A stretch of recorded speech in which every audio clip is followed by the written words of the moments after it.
rồi nó tao mua nữa đến bây giờ hộp bù thế cắn nói nè nó để cắn lon tháo của nó nè nên sai xem mà họ nó quân hộp bù thế cắn nói quân tổng mệnh cơn cầu thế nó của nó nè theo CP là để lọt đánh rồi là cái đầu ta có xe là in xe là nó chúa trật bé nè thấy cái đồ bé cái đồ bé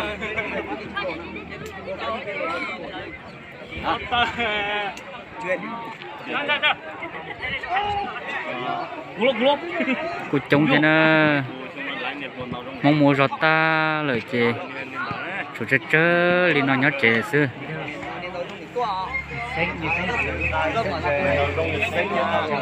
nhiều một cần tờ rồi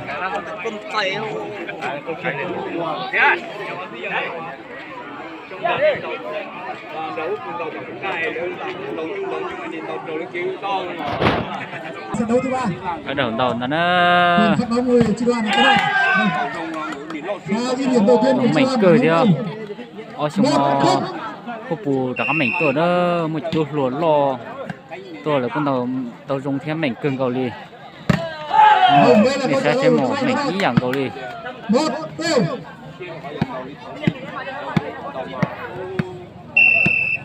trận đấu thứ ba này ban tổ chức dự đoán sẽ có những pha bóng tính hơn nữa để ai sẽ đấu trước hai đội chắc chắn sẽ gần gũi nhau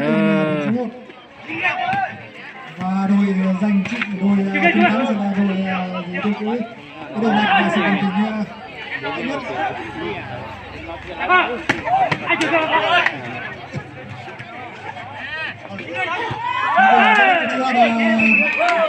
điểm số thứ này có đây 2-1 đây là đang diễn ra rất là căng thẳng còn đây muốn rồi này cũng đã liền nọ này tu rồi nhìn mấy lá nhìn bởi vì các bạn tham gia thứ ba của mùa đội bóng của mình nhiệt tình hết ạ là kia mùa đông có phim kề thì nói chúng ta đón cũng cậu nó cái kia nó xuân chi cái cũng tậu nó không chính một cái mùa đông xuân thì mà cái tiền này bóng ra đất của chị là có này 3-2 3-2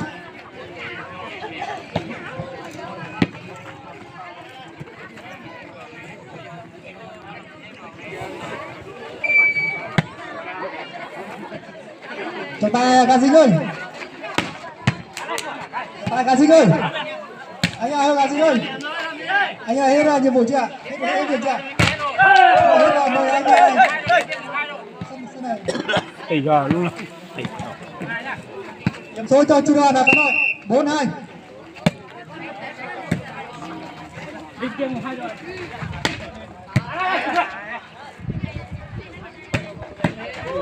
ôi trời buồn đó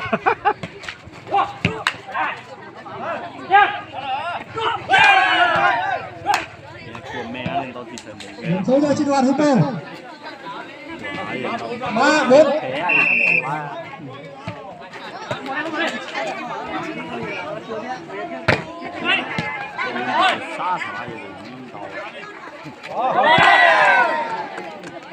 điểm số cho Chu Đoàn Hưng Bồ 4 đều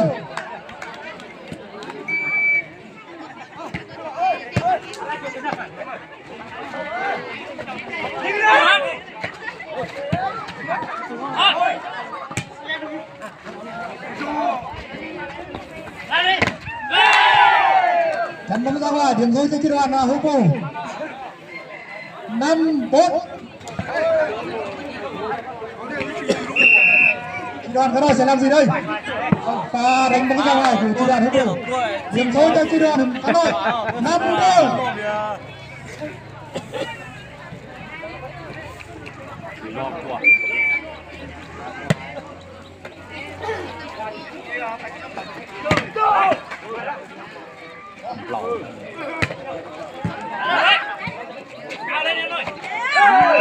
Còn kia nó là gì hoàn toàn chết cuối nhỉ giờ là giờ chết cuối là giờ chỉ lấy bóng rơi tự do điểm số cho Chu Đoàn Hà Nội 6-5 Chị Đoàn Hữu làm gì đây? Pha bóng không qua lưới của chị Đoàn Hữu. Điểm số chị Đoàn có rồi. 7-5. chứ mà la à ăn của luôn bụng thế Chị Đoàn Hữu sẽ làm gì đây? Vâng, đây là câu trả lời của chị Đoàn Hữu. Đánh bóng qua lưới của chị Đoàn Hữu. Sao đó không phải là mình phải ít thời đấy, chỉ có điểm bóng quyết đi. Phát bóng qua lưới của chị Đoàn là có rồi. 6, 8. Còn cách hiện tại chỉ có 2 điểm nữa thôi. Chị Đoàn Hữu sẽ làm gì đây để săn bằng được tỷ số? Pha bóng trên mặt của chị Đoàn có rồi. Bóng qua lưới. Điểm số chị Đoàn Hữu. 7-8. Nhìn thấy anh yêu của hai đứa in tao thì mà chê. ở đây nó mày chấp lời nữa sân cho pan lùi chú nhục xin đầu rồi Không, đây là câu trả lời của chị Đoàn là có rồi. Pha cú bóng rất tốt của chị Đoàn là pha cú bóng thành công của chị Đoàn Hữu. Điểm số chị Đoàn có rồi. 9-7. đầu đi lên nè hay chỉ tính mà 2 triệu thì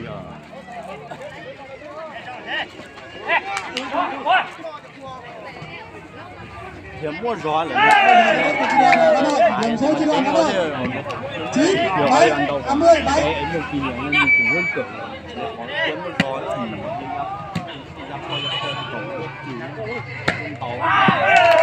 đó và phim tàu lấy Pha đá bóng rất tốt của chị Đoàn Hữu. Đầu tiên đây bộ kia cả thích tàu phân niệm rồi. Ra ngoài, điểm số chị Đoàn có rồi. 11-7. Pha đá bóng rất tốt của chị Đoàn có rồi. 12-7. mà vậy chứ tài cầu lẻ gì cảnh tao lấy bóng hỏi Chị Đoàn Hữu sẽ làm gì đây? Còn đấy hiện tại đó là 5 điểm.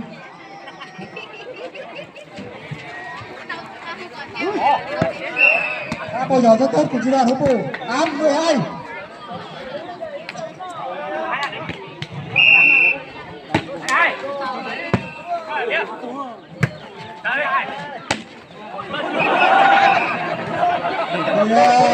Sang sân điểm số cho chị Đoàn Hữu. 9-12.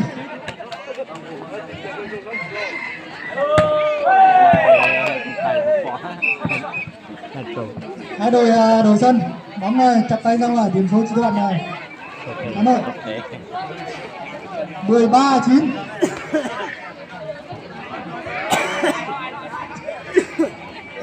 Sau trận đấu giữa chi đoàn Hà Nội sẽ là trận đấu giữa chi đoàn là Tao và chi đoàn Hữu.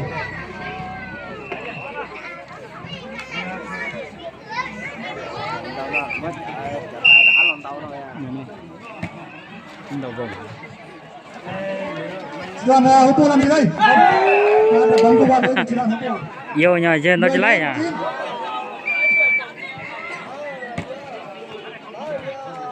Trong mỗi trận đấu có thứ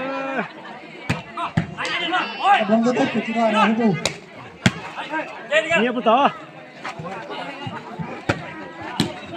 đánh đầu thì lai nha Những tờ thì lấy này. Ô trò mà hai thằng tao tao còn nó như trái còn thì nhái treo thì chưa đi thôi có cái bên vườn tàu vừa vua họ nữa chả có thế chỉ to này nữa kia rồi của họ ai đâu phải chỉ ít chỉ của họ nhá. năm hôm nó vẫn đẹp bừa Cứ hãy cái xin ho vẫn để tế lử ấy Cái đó làm gì đấy? Bóng ra ngoài của chi đoàn Hà Nội, điểm số chi đoàn Hữu. 11-14. rồi đi vào đây chơi để lên đầu thì lai này lên tàu này để lên đi trái nó để lên tàu ra xong rồi để lên đầu tàu Cái đó làm gì đây? Vâng, nhớ tụi luôn đã, tụi kia thiên đã hay à? đây cũng sẽ còn là nó ra